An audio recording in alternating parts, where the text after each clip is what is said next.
Hello বন্ধুরা, welcome back to my channel, welcome to new blog. আজ অনেক দিন পরে তোমাদের সাথে আবার ব্লগ শেয়ার করছি। আশা করব প্রত্যেক দিনই ছোট্টখাটো ব্লগ শেয়ার করার, কারণ প্রত্যেকবারই আমি বলি সময় সুযোগ সব কিছুর অভাবে না হয়ে ওঠে না। তো সে যাই হোক, মনস্থির করেছি এবার নিজের কাজে একেবারে মন প্রাণ দেবই দেবো, যত কষ্ট হোক। তো ছোট বাচ্চাকে সামলে সবটা মেনটেন করে উঠতে পারি না বলেই আর কি ব্লগ তোমাদের সাথে শেয়ার করতে পারি না। তো সে যাই হোক, ভেবেছি একদম এবারে নিজের কাজে মন দিতে হবে, যতই ব্যস্ততা থাকুক না কেন। কারণ ছোট বাচ্চা নিয়ে অনেকেই ভিডিও শেয়ার করছে, কাজের জায়গা থেকে আর বেশি দিন ছুটি নিলে হবে না। তো যে কোনো কাজে, চাকরিতে দেখবে 6 মাসের বেশি ছুটি থাকে না আর কি, ছোটো বাচ্চা হলেও। তো ওই জন্য 6 মাস হয়ে গিয়েছে আমার বাবুর। তো এবারে আমাকে নিজের কাজে ফিরতেই হবে। ছোট্টখাটো হলেও তোমাদের সাথে এবার থেকে ডেইলি ব্লগ আমি শেয়ার করব। এতদিনে আমার ভিউয়ার্সরা, আশা করি তোমরা সকলেই ভালো আছো, সুস্থ আছো। আবারও নতুন করে আমার ভিডিও অবশ্যই দেখবে আর আমার সাথে থাকবে। তো সে যাই হোক, আশা করছি আমি এটা। তো ডেইলি ব্লগ যখন শেয়ার করব তোমাদের সকলের কাছে অবশ্যই নোটিফিকেশান পৌঁছে যাবে। প্লিজ প্লিজ প্লিজ তোমরা ভিডিও ভিউজ করো, ওয়াচ করো, আর অবশ্যই কমেন্ট করে যেও। যারা অনেক পুরনো, আগে আমাকে কন্টিনিউ কমেন্ট করতে, তারা আবারও কমেন্ট করো, আমার ভীষণ ভালো লাগবে। তো সে যাই হোক, সকালবেলা ঘুম থেকে উঠেই দেখো ঘরের বাইরে বেরোনোর আগে বিছানাটা সুন্দর করে নিট অ্যান্ড ক্লিন করে নিলাম, মশারি গুছিয়ে নিলাম। আর প্রত্যেকটা দিনের মতন গাদা গুচ্ছে জামা কাপড় আমার বেরোয়, ছোটো বাচ্চা থাকলে যাই হয় আর কি। তো আগের দিনে দেখো অনেক কিছু কাচাকুচি করেছিলাম, তো সেগুলো শুকনো হয়নি, সেগুলো দেখো কিছু বাইরে বের করে দিচ্ছি। কারণ সূর্যি মামা না প্রচণ্ড যুদ্ধ করছে আর কি মেঘের সঙ্গে। গোটা শ্রাবণ মাসটা তো প্রচুর বৃষ্টি হলো, প্রচুর বৃষ্টি হলো। ভাদ্র মাসের 1 তারিখ থেকে বৃষ্টিটা একটুখানি মনে হচ্ছে কম কম হয়েছে আর কি। কিন্তু তাই বলে যে বৃষ্টি চলে গিয়েছে তা কিন্তু নয়, সারা বছরই এখন বৃষ্টি হয়।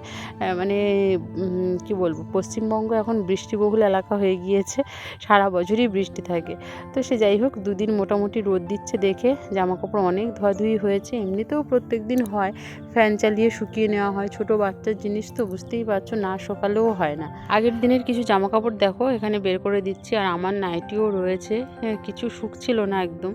তো দেখো এই যে রৌদ্রে দিয়ে দিয়েছি। আবার আজকে তোমরা তো দেখতে পেলেই একদম এক গাদাগুচ্ছ জিনিস বের করেছি, সেটা হচ্ছে ভালো করে ধুয়ে আর সকাল সকালই রোদে দেবো। কারণ কি বলো তো, এই যে সূর্য মামাটা খুব বেশি সময় স্থায়িত্ব থাকবে না। 12টা 1টার পরেই আবার ঘন কালো মেঘ হয়, আবার বৃষ্টি হয়। সকালের টাইমটা না ভালো রৌদ্র থাকে। তো দেখো সকালের বাসি কাজগুলো আবার ঝটপট করে নেব। সকালের টাইমটা ওর আমার হাজব্যান্ড আর কি, আমার বাবুর বাবা ওকে নিয়ে একটুখানি রাস্তার দিকে ঘুরে বলে সকালের টাইমটায় 2-1টা কাজ করতে পারি। তারপরে ও যখন বাড়ি ফেরে আর একটাও কাজ করা যায় না। বাকি যেগুলো বাকি থেকে যায় সেগুলো আমার শাশুড়ি মাই করে। তো দেখো শাশুড়ি মা ওই যে রান্নাঘরটা ঝাটপাট দিয়ে গোছাচ্ছে, আর আমি এই দিকটা বড় ঘরটা ঝাটপাট দিয়ে একেবারে গুছিয়ে নিচ্ছি। আবার আমার বাবুর খাবারও বানাতে হবে।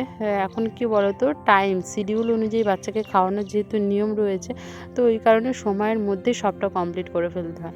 ঘর বারান্দা ভালো করে ঝাঁটপাট দিয়ে দেখো এই যে ঘরের সামনেটা এত পরিমাণ বৃষ্টি হচ্ছে না, নিচের দেখো নিচের সিঁড়ির গায়ে একেবারে শ্যাওলা জমে গিয়েছে। কন্টিনিউ বৃষ্টি হলে এটাই আর কি হয়, মেজে ঘষে ধুয়ে আর রাখা যায় না, কারণ চারিদিকে কাদা আর কাদা।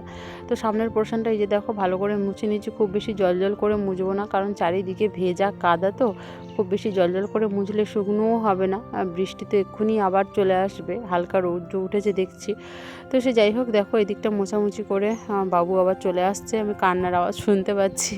তো যখন আসছিল না তখন ওই জন্য কান্নার আওয়াজ শুনতে পাচ্ছিলাম, কারণ খুব বেশি সময় ও আবার থাকে না, কারোর কাছেই থাকে না খুব বেশি সময়। আমার বাবার কাছে না, আমার শাশুড়ি মার কাছে না, কারোর কাছে না।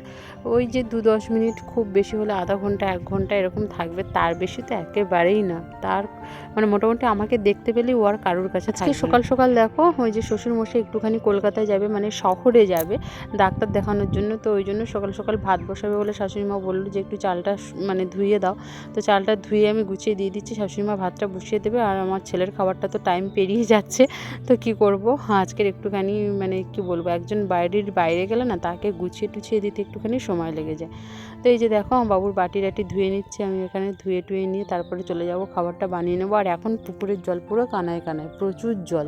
বর্ষাকাল মানেই আর কি পুকুরের জল টলমল করছে আর কি, পুকুরের জল বেরও করে দেওয়া হচ্ছে, কারণ প্রচুর ভর্তি হয়ে যাচ্ছে। আর পুকুরের মাছগুলো না লাফিয়ে লাফিয়ে উঠছে। প্রথম বর্ষায় প্রচুর মাছ কিন্তু লাফিয়ে লাফিয়ে উঠেছিল চারিদিকে। আর এখন যেহেতু জল কানায় কানা হয়ে গেছে, এখন আর অতটা সমস্যা নেই। তো সমস্ত কাজবাজ শেষ করে দেখো আমার বাবুর জন্য এখানে স্যারেলাক্স গুলে নিচ্ছি আমি। তো গরম জল দিয়ে স্যারেলাক্সটা আমি করে নিই আর কি। তো এটা কেনা, অবশ্যই আমি বানাই না, কারণ এখনও পর্যন্ত বানিয়ে উঠতে পারিনি। সমস্ত ইনগ্রিডিয়েন্টস মানে কিনতে তো হবে, কিনে তারপরে বানাতে হবে। তো বাড়িতে বানানো স্যারেলাক্স কিন্তু বানিয়ে খাওয়ালে ভীষণই ভালো হয়। তো সেটা আমি অবশ্যই বানাবো আর তোমাদের সাথে অবশ্যই শেয়ার করব। তো দেখো ওই যে খেতে চায় না, একদম চেপে ধরে সমস্ত বাচ্চাকে, মানে কি বলবো, প্রত্যেকটা বাচ্চার কিন্তু এই সমস্যা থাকে, ওই যে চেপে ধরে কিন্তু খাওয়াতে হয়, এই হচ্ছে ব্যাপার। তো আমারও তার অন্যথা নয়। এই যে দেখো গল্প করে করে, কথা বলে বলে, কত রকম কত কি বলে বলে, বকে বকে না 1 ঘন্টা সময় নিয়ে খাওয়াতে হবে তারপরে। এটা হচ্ছে ডেইলি নিয়ম, আর শুধু এক টাইম না। এই যে ওকে স্যারেলাক্স দিই, ওর একটা ডেইলি রুটিন আমি তোমাদের সাথে শেয়ার করবো আমার বাবুর অবশ্যই। তো এই যে দেখো স্যারেলাক্স খাইয়ে তারপরে দেখো এই যে ঘুম পাড়িয়ে দিচ্ছি। তারপর আবার দুপুরের টাইমটায় খিচুড়ি খাওয়াই, বিকেলের টাইমে বলবো না, মোটামুটি দুপুরের পরে আর কি 2:30-3টের দিকে একটা লেবু খাইয়ে দিই, এরকমই খাওয়াই আর কি। আবার রাতের বেলা স্যারেলাক্স, এরকমভাবে একটা শিডিউল করে নিয়েছি। তো দেখো ওকে খাইয়ে দাইয়ে একদম দেখো দোলনায় বসিয়ে দুলিয়ে দুলিয়ে ঘুম পাড়িয়ে দিলাম। ঘুম পাড়িয়ে ওকে শুইয়ে দিয়ে তারপরে আমার বাকি কাজ বলতে এখন কিন্তু ঘড়ির কাঁটাতে মানে 7:15-20 মতন বেজে গিয়েছে। এখন আমাকে আবার পড়াতে বসতে হবে, পড়িয়ে উঠে তারপর আমাকে সমস্ত কাজ করতে হবে। সমস্ত কাজ বলতে রান্নার কাজগুলো মোটামুটি করতে হবে। শাশুড়িমা যেহেতু শ্বশুরমশাইকে গুছিয়ে পাঠিয়ে দিয়েছে, মানে ভাত রান্না করে খাইয়ে দিয়ে কলকাতায় পাঠিয়ে দিয়েছে, তো ওই জন্য আর ওদিকে আমি যাব না। এবার পড়ানোর কাজটা করবো। আর পড়ানোর কাজ করতে করতেই আমার সবজি টবজি কেটে গুছিয়ে নিতে হবে, না তো আমার ওই যে বাবু উঠে পড়লে আবারও আমাকে কাজ করতে দেবে। এখন যেহেতু একটু বড় হয়ে গিয়েছে না, চারিদিকে বালিশ দিয়ে তারপরে শোয়াতে হয়। আর দেখো তোমাদের দাদাভাই বাজারে গিয়েছিলো, বাজার থেকে অনেক বাজার করে নিয়ে এসছে, আজকে সবজি বাজার অনেক করে নিয়ে এসছে। যেটা দেখো মুখি কচু বলে না, এই যে মুখি কচু এনেছে, টমেটো এনেছে, পেঁয়াজ, লঙ্কা, তারপরে আমার বাবুর জন্য সুজি, তারপরে দুলালের তাল মিশরি, এগুলো আমি বলে দিয়েছিলাম, তো এগুলো এনেছে আর কি। আর দেখো এখানে হলুদের গুঁড়ো আছে।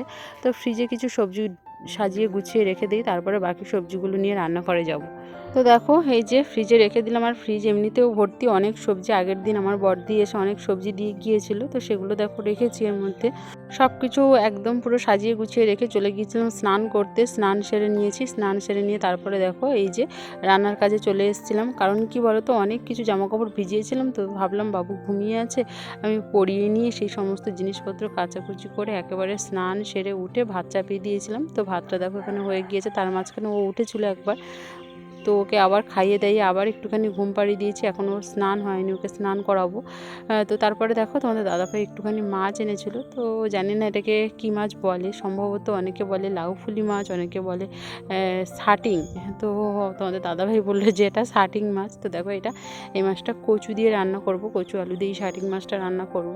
আর একটা সবজি তরকারি করব, সমস্ত সবজি দিয়ে আর বড়ি দিয়ে তরকারি করব। যেহেতু একা হাতে সমস্ত দিকটা গুছিয়ে উঠতে পারি না, তো ওই কারণে এক পাখা উনুনেই রান্না করি। আগে ভাতটা হয়ে গিয়েছিল, তারপরে দেখো এই যে সবজি কেটে নিচ্ছি, একটা তরকারি সবজি কাটছি আর ওদিকে মাছ ভাজছি। একা হাতে সবটা করতে হয় আর কি, কারণ ওই যে বাবুকে সামলে একা হাতে সবটা করে নিতে হয়। সবজি টবজি কেটে গুছিয়ে রান্না করতে এমনিতেও সময় লেগে যায় অনেকটা। তো এই সবজি কেটে একটা তরকারি একেবারে জল দিয়ে তারপরে যাব বাবুকে স্নান করিয়ে দেওয়ার জন্য। এত ব্যস্ততার মাঝখানে না, ওই জন্য তোমাদের সাথে ডেইলি ব্লগগুলো শেয়ার করা হয়ে ওঠে না। প্রচুর ব্যস্ত থাকতে হয় সারাদিনের পরে। ওই যে দুপুর 2-2:30টার পর থেকে আমি একদম অনেকটা ফ্রি হয়ে যাই, মানে ওকে স্নান করানো খাওয়ানো হয়ে গেলে, রান্নাবান্নার কাজটা হয়ে গেলে মোটামুটি ফ্রি থাকি। কিন্তু তখন এই যে সারাদিনের কর্মব্যস্ততা কাটিয়ে ওঠে না, আর ইচ্ছে হয় না ফোনের দিকে তাকাতে। এমনিতেও ফোন যে মানে কারোর যে ভিডিও দেখবো মানে সেরকমও ইচ্ছা আর থাকে না, সত্যি কথা বলছি। এরকম একটা পরিস্থিতি হয়ে গিয়েছে। তো সে যাই হোক, বারবারই তোমাদেরকে বলছি আমি, যত কষ্ট হোক এবার থেকে আমি ছোট হলেও ডেইলি ব্লগ তোমাদের সাথে শেয়ার করার চেষ্টা করব। তো দেখো এখানে এই যে কচুর মুখিটা এটা রান্না করে নিচ্ছি আর পেঁয়াজ কাঁচা লঙ্কা দিয়ে। কাঠের জালে এক পাখা উনুনে রান্না করতে সময় তো লাগে, কিন্তু কি করব, ওই যে একা হাতে করি বললাম। এদিকে দুপাখা উনুন আছে, দুপাখা উনুনে না এই বর্ষার সিজনে জ্বালনি যেমন বেশি লাগবে, মানে কাঠকুটো যেমন বেশি লাগবে, তেমনি কিন্তু সব কিছু গুছিয়ে টুছিয়ে নিয়ে তারপরে রান্না করতে বসতে হয়, যেটা আমার সময়ের মধ্যে হয়ে ওঠে না। সেজন্য এখানে দেখো কচু আলু দিয়ে মাছটা রান্না করছি। ওই যে তোমাদের তো দেখালামই, পেঁয়াজ আর কাঁচা লঙ্কা তেলের মধ্যে দিয়ে ভালো করে কচু আলুকে কষিয়ে নিয়ে এবার দেখো জল দিয়ে দেবো, আর জল দেওয়া হয়ে গেলে ফুটে আসলে মাছগুলো দিয়ে দেবো। আর মাছ দেওয়ার পরে নামিয়ে নিয়ে আমি যেটা করি মানে আমার শ্বশুরবাড়ির নিয়মে রান্না করি আর কি, কারণ ওরা ওইভাবেই রান্না করে, ওইভাবেই রান্না খেতে পছন্দ করে। এই যে সমস্ত কিছু দিয়ে কষিয়ে জল দিয়ে ভালো করে ফুটে আসলে মাছ দিয়ে ওপর থেকে জিরের গুঁড়ো ছড়িয়ে নামিয়ে নিই। নামিয়ে নিয়ে কড়াইয়ের মধ্যে আবার অল্প একটুখানি তেল দিয়ে পাঁচফোড়ন দিয়ে সেটাকে মানে ঢেলে কি বলে ওটাকে ছুঁকে দেওয়া বলে আর কি, তরকারি ছোপ দেওয়া বা তেল দেওয়া, সে যাই হোক এরকমভাবে বলে আর কি। তো ওইভাবে কিন্তু প্রত্যেকটা তরকারি রান্না করি, প্রত্যেকটা বলতে এমনি ঝোল টোল এই ধরনের তরকারিগুলো। তো তারপরে দেখো এই যে এখানে সবজি তরকারি করছি। হ্যাঁ, এখানে সবজির মধ্যে একটুখানি ডাঁটা দিয়েছি, আলু দিয়েছি, বেগুন দিয়েছি, কুঁদুলি দিয়েছি, তারপরে ছোট্ট একটা চিচিঙ্গে ছিল, মানে সমস্ত রকমের পাঁচমিশালি সবজি দিয়ে এখানে একটা তরকারি করে নিচ্ছি। এই দুটো তরকারি মোটামুটি হয়েছিল। রান্নাবান্না শেষ করে আমার বাবুকে স্নান করিয়ে ওর জন্য খিচুড়ি বানিয়ে খাইয়ে দাইয়ে নিজে খেয়ে দে বেশি না 5 থেকে 10টা মিনিট একটুখানি রেস্ট নিয়েছিলাম, জাস্ট শুয়েছিলাম। তারপরে দেখো এই যে এত জিনিসপত্র যে সারা উঠোন দিয়ে মেলানো ছিল, আরও আমি কেচেছিলাম, সবটা দেখো এখানে ভাঁজ করে গুছিয়ে নিচ্ছি। আর ওই যে আমাদের আবিরবাবু চলে এসছে স্কুল থেকে, কারণ 5টা বেজে গিয়েছে, ওরা আজকে স্কুল থেকে আসতে একটু দেরি হয়ে গিয়েছে, ওদের কি ট্রেনিং করাচ্ছিল। আর তার মধ্যে দেখো এখানে আমি সবার জামাকাপড় তুলে নিয়েছি, সমস্ত জামাকাপড় ভাঁজ করে ঘর বারান্দা ভালো করে ঝাঁটপাট দিয়ে তারপরে আবার আমার বাবুকে নিয়ে রাস্তার দিকে বেরোতে হবে। তো তোমরাই বলো এর মাঝখানে সময় কোথায় পাবো? একা হাতে না সবটা করলে খুব সমস্যা হয়ে যায় যদি কেউ হেল্পিং হ্যান্ড না থাকে, ছোট বাচ্চা নিয়ে আর কি। তো সে যাই হোক, চলো এইভাবেই সবটা ম্যানেজ করে করতে হবে। আর বাবু এখন অনেকটা বড় হয়ে গিয়েছে, তো ওই জন্য খুব একটা বেশি সমস্যা হবে না। তো বারবারই বলছি এবার থেকে অবশ্যই আমার চ্যানেলটা তোমরা সকলে ভিজিট করে ডেইলি ব্লগ অবশ্যই আসবে। যতটা সম্ভব যতটা পারি প্রত্যেক দিনই আমি ভিডিও দেওয়ার চেষ্টা করব। তো চলো সকলে ভালো থেকো, সুস্থ থেকো। আর অবশ্যই যারা প্রথমবার আমার ভিডিও দেখছো অবশ্যই আমার চ্যানেলটাকে সাবস্ক্রাইব করে আমার পাশে থেকো, সঙ্গে থেকো।